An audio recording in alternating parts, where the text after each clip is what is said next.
यदि भगवान है तो कोई गरीब क्यों है, कोई भूखा क्यों है, कोई परेशान क्यों है, कोई रोता क्यों है? यदि भगवान है तो कोई भूखा क्यों है?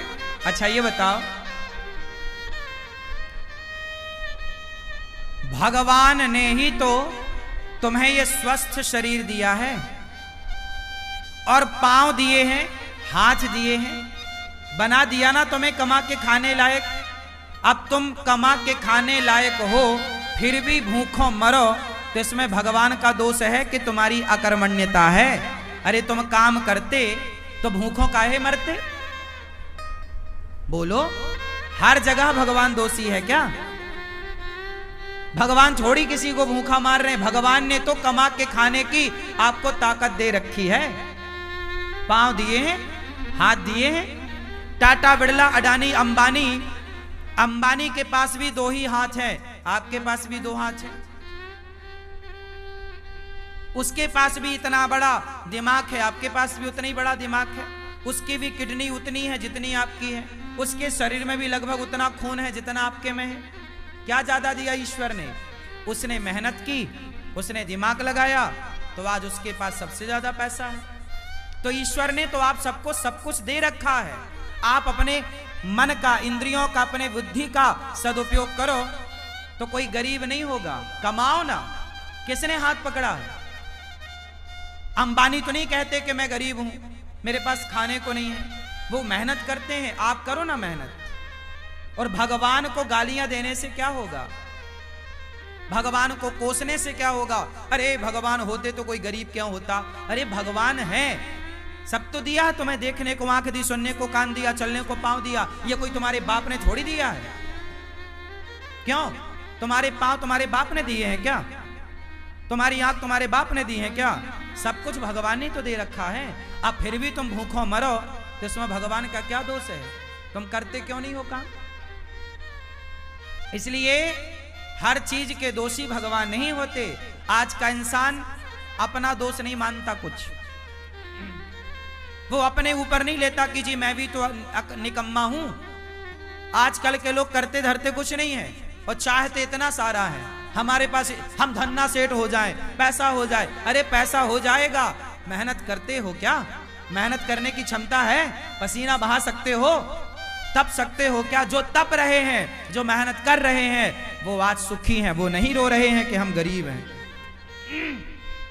जो मेहनत करेगा वो गरीबी की छाती चीरता हुआ आगे बढ़े। और जो मेहनत नहीं करेगा, अब तुम दिन भर तो क्रिकेट देखते हो 5 घंटा, दिन भर तो तुम मूवियां देखते हो, खटिया तोड़ते हो, कमाते धमाते बाप के टुकड़ों पे पलते हो। पापा जरा मोबाइल दिला दो, पापा जरा गाड़ी दिला दो, पापा जरा ये।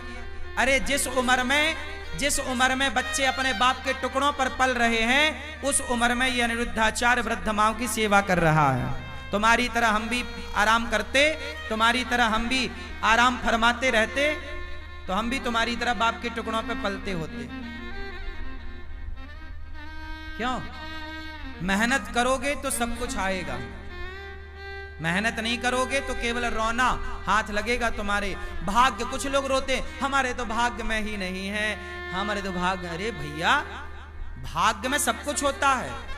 भाग्य तक पहुंचने के लिए क्या तुमने मेहनत करी? की ही नहीं।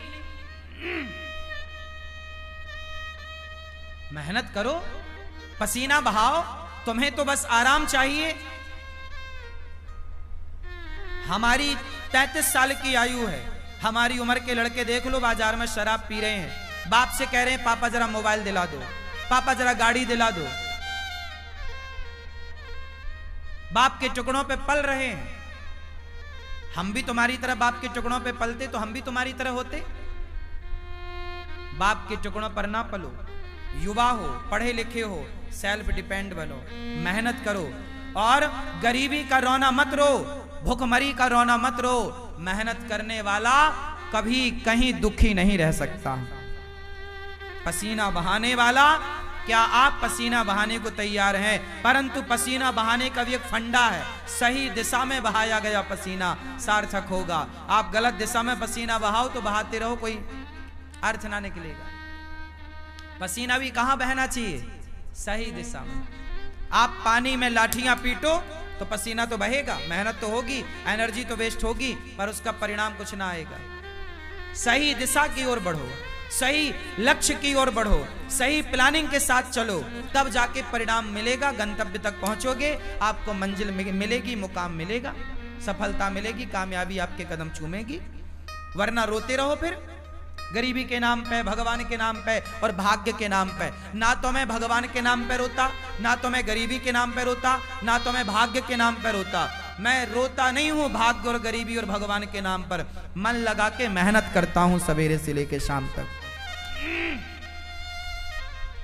मैं यदि अब आप सुनना, मैं कई बार 3 बजे रात को सोता हूं, काम करने जाता हूं, कई बार मुझे बाहर जाना पड़ता है किसी कार्यक्रम के लिए, कार्य के लिए, मैं रात के 3 बजे आता हूं। कई बार मैं सवेरे 4 बजे आया। 4 बजे जब मैं आया तो मैं रात भर का थका हूं ना, मैं चाहता तो सो जाता, पर मैं सोया नहीं। मैं 4 बजे आया, आते ही मैं सबसे पहले नहाया और नित्य कर्म की तरह अपना काम किया और सवेरे के कामों में लग गया। नित्य की तरह मैं अपना सवेरे के काम जस की तस काम शुरू कर दिया। मैंने उस दिन का सोना टाल दिया, अगले दिन सोऊंगा। क्या आप तैयार हैं इतनी मेहनत करने को, नींद को कुर्बान करने को तैयार हैं? आजकल के लोग जरा काम करते हैं थक जाते हैं। आजकल के लड़के बिस्तर पे 10 बजे सो के उठते हैं, माँ मम्मी ओ बिस्किट दे दो, जरा कहाँ रखी है, जरा चाय दे दो। ये नालायक, तुम्हें बिस्तर में बिस्किट चाय चाहिए, 10 बजे सो के उठते हो। लक्ष्मी तुम्हारे पास क्या करेंगी?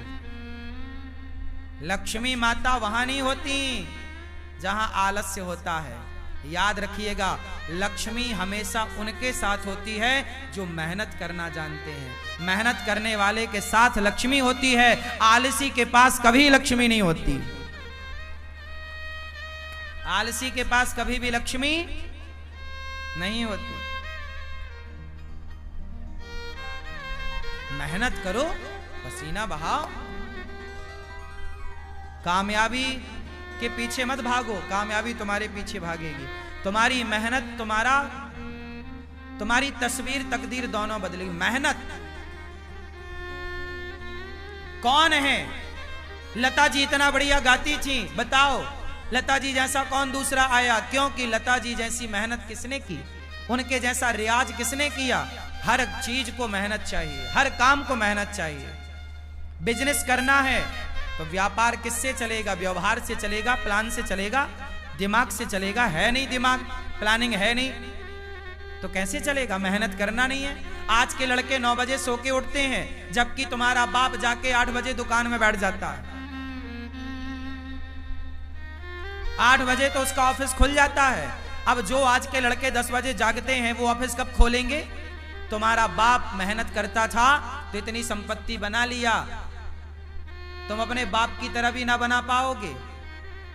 बाप के टुकड़ों पे पलते पलते रहोगे, क्योंकि मेहनत नहीं है ना। और मेहनत होगी तो बाप से ज्यादा भी कमा लोगे।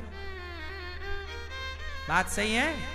हाँ, मेरा सिद्धांत अलग है। मैं ये चाहता हूं, आज का युवा 2020 होता है, लड़के नौजवान सारे मैच देखते हैं। मैंने एक दिन मैच नहीं देखा। मैं क्यों देखूं? पागल हूं क्या अपना टाइम वेस्ट करूं? पागल तुम हो जो अपना समय बर्बाद कर रहे हो। जो अपना समय बर्बाद करे उससे बड़ा मूर्ख कोई नहीं। सबसे बड़ा मूर्ख कौन? उत्तर दो। सबसे बड़ा मूर्ख कौन? जोर से। जो अपना गोल्डन टाइम, जो अपना समय बर्बाद करेगा, वो सबसे बड़ा मूर्ख है। और आज के बच्चे मूवियां देखने में, क्रिकेट देखने में समय इनका सार्थक जा रहा है कि बर्बाद? चाहे पाकिस्तान जीते क्रिकेट में, चाहे श्रीलंका जीता क्रिकेट में, तुम्हें क्या मिला? अरे चलो, भारत का मैच है, कभी एक आध देख लिया, चलो हमारा भारत जीत गया, चलो खुशियां मना ली, एक आध देख लिया। ये थोड़ी कि दिन रात तो मैच ही देखो। ये क्या भाई? जिस समय में आज के बच्चों को कामयाब हो जाना चाहिए, उस समय ये चौका छक्के में तालियां बजाने में लगे हुए हैं। ये उम्र तुम्हारे सफल होने की है, ये उम्र तुम्हारे कामयाब होने की है। अनिरुद्धाचार्य जब 17 साल का था, जब मैं 17 साल का था ना, तब मेरे ऊपर घर की जिम्मेदारी आ गई थी कि घर में नमक है कि नहीं, तेल है कि नहीं, दाल है कि नहीं, चावल है कि नहीं, आटा है कि नहीं। यदि घर में चूल्हा जलता, मैं मेहनत करूंगा तो चूल्हा जलेगा, नहीं करूंगा तो चूल्हा नहीं जलेगा, ये स्थिति थी। 17 साल की उम्र से मैं कमाने लग गया, काम करने लग गया, परिवार की जिम्मेदारी कंधे पे आ गई और तब से काम करता रहा हूं। और आप अपनी एक माँ की सेवा कर लो तो बड़ी कृपा है। आज आपका ये बेटा, आपका ये भाई 280 वृद्ध माओं की सेवा कर रहा है, बेसहारा माओं की सेवा कर रहा है। और ये बच्चे अभी क्रिकेट देखने में लगे हैं, समय बर्बाद करने में लगे हैं। सार्थक समय वापस ना आएगा। समय के पास इतना समय नहीं है कि वो आपको फिर से समय दे सके। समय समय पर होता है, समय समय की बात। राम जन्म का दिन बड़ा, कृष्ण जन्म की रात। सबसे समझदार कौन? जो अपने प्रत्येक क्षण का सदुपयोग कर ले, वो समय का सदुपयोग करने वाला समझदार है। समय का दुरुपयोग करने वाला मूर्ख है। और सबसे बड़ा धन है संतोष। जितना विधाता दे दे उतना बहुत है, लेकिन मेहनत जारी। मेहनत तो बहुत आगे करो, खूब मेहनत करो, लेकिन जितना मिल रहा है कंपटीशन मत रखो कि उसके पास ज्यादा उसके भाग्य का है, हम उससे कंपटीशन क्यों करें। मेरा कंपटीशन किसी से नहीं है। तेरे भाग्य का तू खा रहा है, मेरे भाग्य का मैं खा रहा हूं। तेरे हिस्से की मेहनत तू कर रहा, मेरे हिस्से की मेहनत सारे करो। मेहनत का फल ईश्वर देंगे। बस मैं मेहनत करूं, मैं आपसे ईर्ष्या क्यों करूं कि तुम ज्यादा कमाओ। भैया तुम भी कमाओ, ये संसार है, सब कमाओ। कोई हाथ थोड़ी पकड़ता किसी का। तुम अपने भाग्य का खाओगे, मैं अपने भाग्य का खाऊंगा। रावण अपने भाग्य का खाता, विभीषण अपने भाग्य का खाता। रावण के भाग्य में सर्वनाश था, विभीषण के भाग्य में लंका थी। तो भाग्य का कहीं ना जाएगा, लेकिन मेहनत करो। भाग्य भी तब आपके साथ देगा, भाग्य भी जब आप मेहनत करोगे। यदि विभीषण ने राम का साथ ना दिया होता तो क्या विभीषण का भाग्य विभीषण का साथ देता? इसलिए बिल्कुल पक्की बात है कि आपको सफल होना है, भाग्य के भरोसे रहना नहीं है, पर काम करना, मेहनत करना। खूब डट के मेहनत करो, तपाओ अपने आप को, काम की भट्टी में डाल दो अपने आप को, तपते रहो, सीखते रहो। हर दिन कुछ नया सीखो, हर दिन कुछ नया एक्सपेरिमेंट करो, हर दिन कुछ नया सोचो, हर दिन एक नए विचार के साथ जागो, हर दिन एक नई एनर्जी के साथ खड़े हो, हर दिन एक नया इतिहास लिखने के लिए तैयार रहो। क्यों मेरी मां? आराम नहीं। आज के नौजवान बच्चों की तरह मैं सोता नहीं, आजकल के नौजवान बच्चों की तरह मैं फूहड़बाजी नहीं करता, आजकल के नौजवान बच्चों की तरह मैं पिज्जा बर्गर खाता नहीं, आजकल के बच्चों की तरह मैं विचारधारा नहीं रखता, आजकल के बच्चों की तरह मैं सोचता भी नहीं। तुम जो सोचते हो ना, ऐसी सोच को तो मैं लात मारता हूं। तुम्हारी सोच घटिया है, बढ़िया सोचो, बढ़िया लोगों की संगत। कैकेयी माता ने, भरत जैसी माँ है, भरत की माँ है कैकेयी, राम ने दूध पिया है माता कैकेयी का, लेकिन कैकेयी की बुद्धि भ्रष्ट हो गई मंथरा की संगति से। जितनी बढ़िया संगति होगी आपकी, उतनी ज्यादा कीमत होगी आपकी। दुर्योधन ने शकुनी संगत करी, शकुनी की, और अर्जुन ने कृष्ण की संगति करी। मायने रखती है संगति कि आपके जीवन में आपका सलाहकार कौन है, आप संगति किसकी करते हैं। जितनी बढ़िया संगति होगी, आप उतना बढ़िया इतिहास लिखेंगे। गलत लोगों की संगति मिल गई, आजकल के नौजवान बच्चों की संगति ही तो गलत है। इनको सलाह देने वाले ही दो कौड़ी के हैं, इनको सलाह ही गलत मिल रही है, संगति गलत है, तो इनकी सोच कितनी बढ़िया होगी। आजकल का नौजवान क्या सोचता है? आजकल के नौजवान को 99 नहीं, 99 पॉइंट, फिर 99.99% लोग क्या सोचते हैं? आज के नौजवान बच्चों की सोच बोल रहा हूं। आजकल के बच्चों को क्या चाहिए? केवल मोबाइल बड़ा मिल जाए, बड़ी गाड़ी मिल जाए, ऐशो आराम मिल जाए, और क्लबों में घूमने का मौका, बाप पैसा दे दे तो वो क्लबों में जाके रहे, पराई लड़की के संग नाचे। उसे आज ये चाहिए। आजकल के लड़कों को क्या चाहिए? फ्रीडम चाहिए। फ्रीडम में क्या? बढ़िया मोबाइल, बढ़िया लैपटॉप, बढ़िया गाड़ी, बढ़िया व्यवस्था, 5 स्टार होटल, बढ़िया एक लड़की चाहिए, उसके संग वो घूमेगा, लिवन में रहेगा, बस। इससे ज्यादा आज के ये लड़के सोचते क्या है? इनकी बुद्धि में केवल सुरा है और सुंदरी है। हाँ या ना? सुरा मतलब शराब, सुंदरी मतलब स्त्री।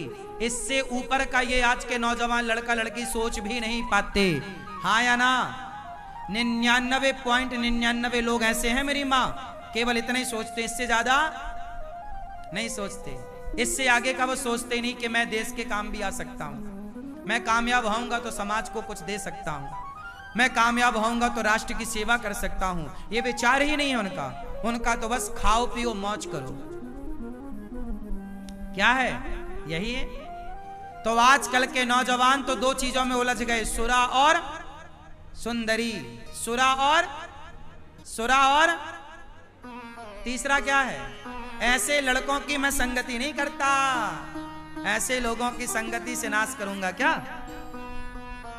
तुम्हारी सोच, तुम अपने विचार अपने पास रखो। सबसे विचार नहीं लेना चाहिए, सबसे सलाह नहीं लेना चाहिए। कैकेयी माता ने मंथरा से ली, क्या हुआ? दुर्योधन ने शकुनी से सलाह ली, क्या हुआ? आप भी गलत व्यक्ति। इसलिए हमारे यहाँ गुरु होते हैं। क्या होते हैं? गुरु जी होते हैं। गुरुजन श्रेष्ठ विचार, श्रेष्ठ संस्कार, अच्छा ज्ञान, अच्छी बातें आपके। हमारे यहाँ कभी भी राजा को जीतने की बात नहीं कही गई। हमारे यहाँ सदा दूसरों को मत जीतो, अपने आप को जीतने की बात कही गई है। कंट्रोल करना है तो अपने को कंट्रोल करो, अपने मन को कंट्रोल करो। वाह, हमारा सनातन सबसे श्रेष्ठ है, सबसे श्रेष्ठ विचारधारा हम सनातनियों की है। प्रिय भक्तों, सुखदेव भगवान कहते हैं ज्यादा हाय हाय नहीं, जितना मिल जाए बहुत। काम करते रहो, आगे की प्लानिंग करते रहो, जो है संतुष्ट। संतोष क्यों होना चाहिए? हंस वही सकता है जो संतुष्ट है। जो संतुष्ट नहीं है वो केवल रोएगा। वो केवल जो रो रहा है मतलब असंतुष्ट है। जो हंस रहा है उसकी हंसी बता रही है कि संतुष्ट है, इसका रोना बता रहा है कि असंतुष्ट है। सुनो, कॉपी किताबें तो बहुत पढ़ी होगी तुमने, किताबें बहुत पढ़ ली ना। अब थोड़ा इंसानों को पढ़ना सीखो। हम इंसानों को भी पढ़ लेते हैं, पढ़कर बता देते हैं कि तुम्हारा हाल कैसा है। तुम 2 मिनट हमारे संग बैठो, हम 2 मिनट में तुम्हारा पूरा जीवन पढ़ लेंगे कि तुम पूरे जीवन में क्या किए हो, तुम कितने अच्छे हो, कितने बुरे हो। और ये कोई बड़ी बात नहीं, ये आपका अनुभव है। जब आप बहुत अनुभवी हो जाएंगे ना, तो कॉपी किताबें बहुत पढ़ लिए, थोड़ा इंसानों को पढ़ना सीखिए। थोड़ा पत्नी के भाव को पढ़ना सीखिए, थोड़ा पति की भावनाओं को पढ़ना सीखिए, थोड़ा बच्चों के भावों को पढ़ना सीखिए, थोड़ा माँ के भाव को पढ़ना सीखिए, थोड़ा पिता के विचारों को पढ़ना सीखिए, थोड़ा गुरु को पढ़ना सीखिए। किताबें ही पढ़ते रहोगे क्या? किताबें भी पढ़ो।